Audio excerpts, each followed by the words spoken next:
কাশ্মীরে আজ দিনভর তাণ্ডব চালালো ভারতের সেনা। এবং যে খবর দিনের শেষে এলো তা কিন্তু ভারতের সুরক্ষার জন্য অত্যন্ত ইম্পর্টেন্ট।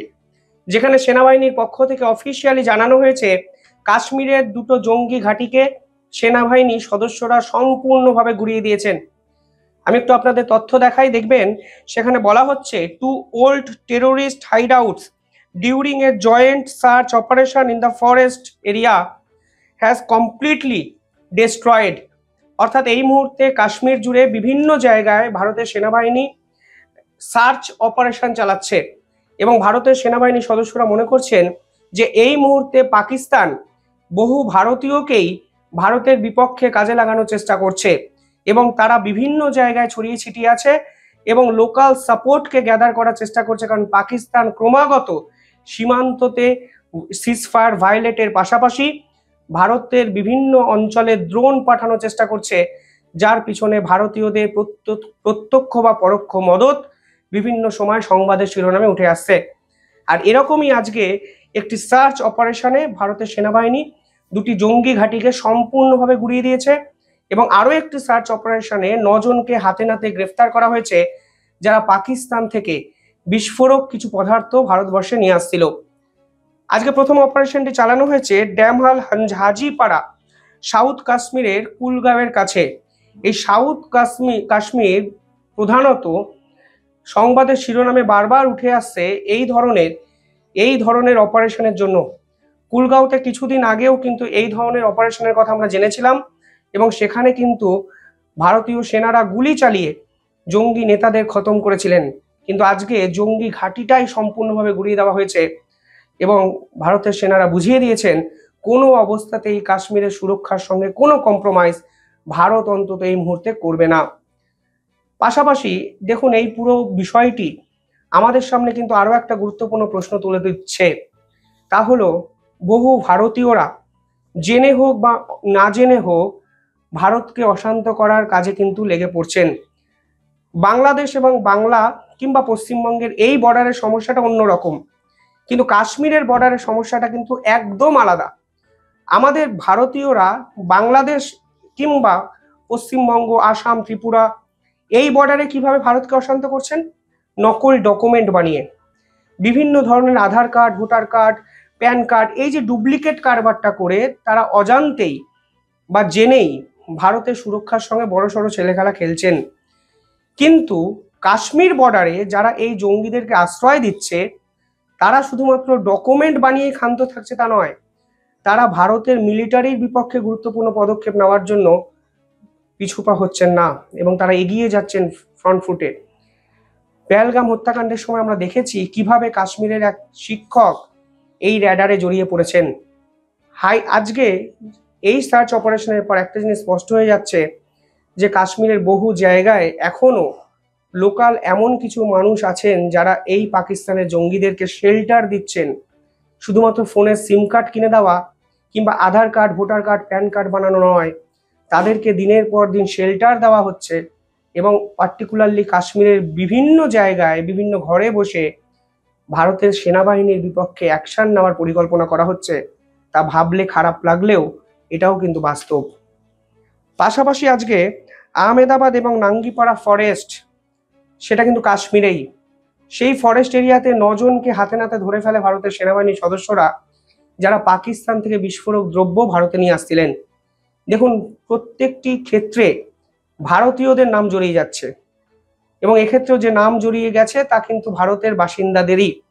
ফলে পাকিস্তান কিন্তু এই ছকটি বারবার অ্যাপ্লাই করার চেষ্টা করছে যে তারা জিহাদি মানসিকতায় বিশ্বাসী ভারতীয়দের টার্গেট করছে, ইসলামিক মৌলবাদে বিশ্বাসী কিছু মানুষকে তারা টার্গেট করছে, যারা ভারতের সেনাবাহিনীকে লিটারালি শত্রু মনে করছে।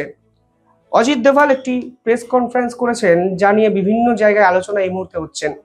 তিনি কিন্তু এই কাশ্মীর সমস্যাটা নিয়ে হাইলাইট করার চেষ্টা করেছেন আন্তর্জাতিক স্তরের কাছে এবং তিনি যে কথা বলেছেন আজকে এটাই যে ভারতের বাস্তবতা, তা কিন্তু আজকে অস্বীকার করতে কোনো দ্বিধা বা দ্বন্দ্ব আমার অন্তত নেই।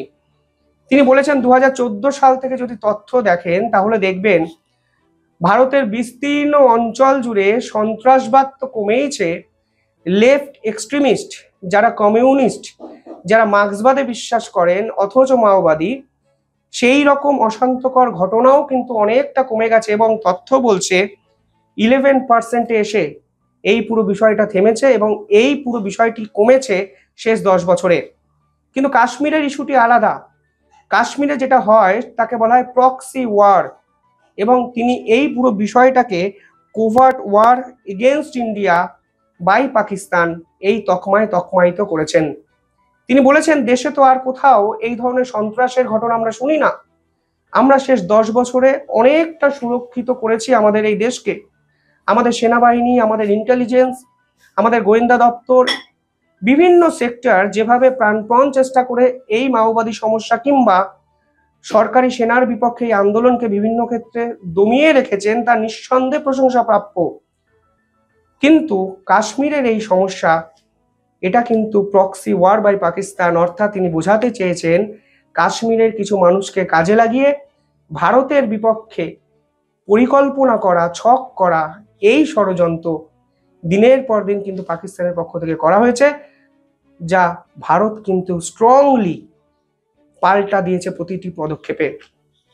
পাশাপাশি আজকে আসাম বর্ডারের কাছেও ভারতের সুরক্ষা নিয়ে আরো এক বড় প্রশ্নচিহ্ন কিন্তু এসে পৌঁছলো।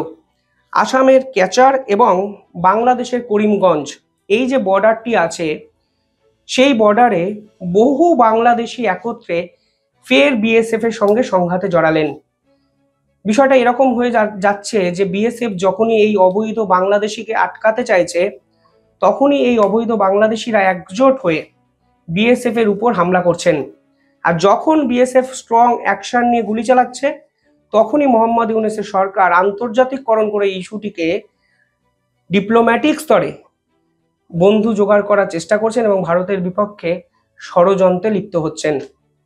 কিন্তু আজকে বিএসএফ কিন্তু স্পষ্ট বুঝিয়ে দিয়েছে, তোমরা ডিপ্লোম্যাসি বলো কিংবা আন্তর্জাতিক স্তরে মিথ্যে রাজনীতি বলো, কোনো অবস্থাতেই ভারতের কাছে তোমরা কিন্তু পার পাবে না। এবং ভারত যেটি সিদ্ধান্ত নিয়েছে অবৈধ অনুপ্রবেশ ইস্যুতে জিরো টলারেন্স, সেটাই কিন্তু শেষ মুহূর্ত অবধি বজায় রাখা হবে।